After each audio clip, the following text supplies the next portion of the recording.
tem mais poesia que o de Galileu. E lendo os teus bilhetes eu penso no que eu fiz, querendo ver o mais distante sem saber voar, desprezando as asas que você me deu. O céu de Ícaro tem mais poesia que o de Galileu, porque Ícaro, em busca de seus sonhos e querendo ver o mais distante, encontrou a morte. Segundo a mitologia grega, ao fugir do labirinto onde vivia o Minotauro, Ícaro utilizou asas artificiais, feitas com penas de gaivota e cera do mel de abelhas.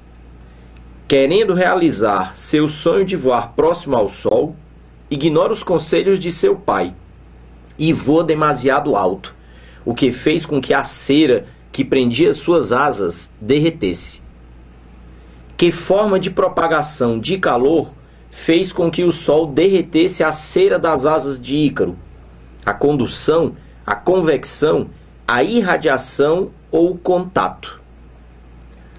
Bom, segundo conta a mitologia, a história de Dédalo, o pai, e Ícaro, o filho, na engenhosidade do pai, na construção das asas para fugir do labirinto do Minotauro, fala também do que é que significa crescer para uma criança e, no caso específico do homem, atingir a puberdade, a adolescência e dissociar da figura do pai.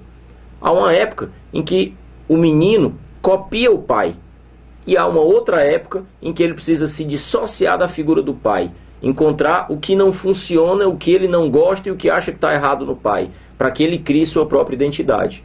Entre outras coisas, surge a teimosia própria dos adolescentes.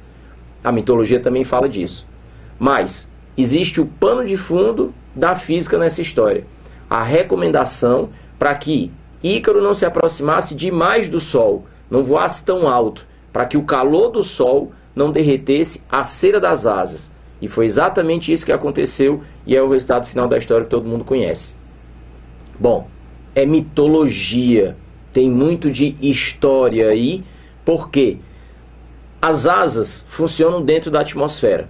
Por mais que você vá para a estratosfera, não tem como, cientificamente, você se aproximar tanto do Sol, de modo que a proximidade do Sol causasse uma diferença de temperatura tão grande como a história quer contar. Tem diferença de temperatura sim, mas não é essa coisa tão exagerada. Agora, se o calor do Sol conseguisse derreter a cera das asas, qual seria o processo de propagação do calor? O questionamento aí principal é o seguinte: o Sol é a estrela mais próxima da Terra, nossa principal fonte de luz e de calor. Mas o espaço que separa a Terra e o Sol não tem nenhum meio material. Não existe gás, nem sólido e nem líquido.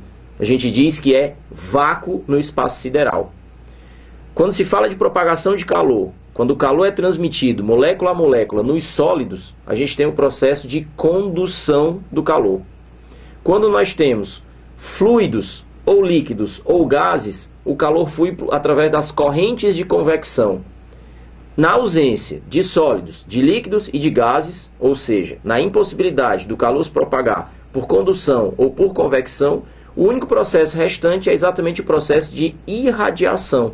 É a maneira exata como vem a luz e o calor do Sol até a Terra, propagando-se através de ondas eletromagnéticas que não precisam de um meio material para se propagar. Quando se diz ondas eletromagnéticas, é o que nós conhecemos comumente como luz. Lembrando que existem luzes visíveis ao olho humano e luzes invisíveis ao olho humano. De toda maneira, luz, onda eletromagnética, não precisa de meio para se propagar. A luz pode se propagar até no vácuo. E é através dessas ondas eletromagnéticas invisíveis ao olho humano que o calor se propaga do Sol até a Terra.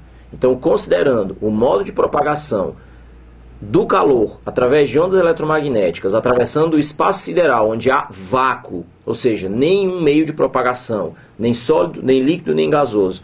Então o calor vem do Sol até a Terra através da irradiação. Para a gente marcar a resposta correta então da questão, olhe na tela. Observando as alternativas apresentadas, nós teríamos que colocar processo de irradiação. Vale a pena comentar que algumas vezes eu já vi escrito esse processo como radiação. De todo modo, a gente está falando de um processo de propagação através de ondas eletromagnéticas. E marque aí na sua memória, toda vez que se falar em ondas eletromagnéticas, a gente está falando de luz. E lembrando que luz não é só aquilo que os olhos veem. Existem também algumas ondas de luz que nós não conseguimos ver com nossos olhos humanos.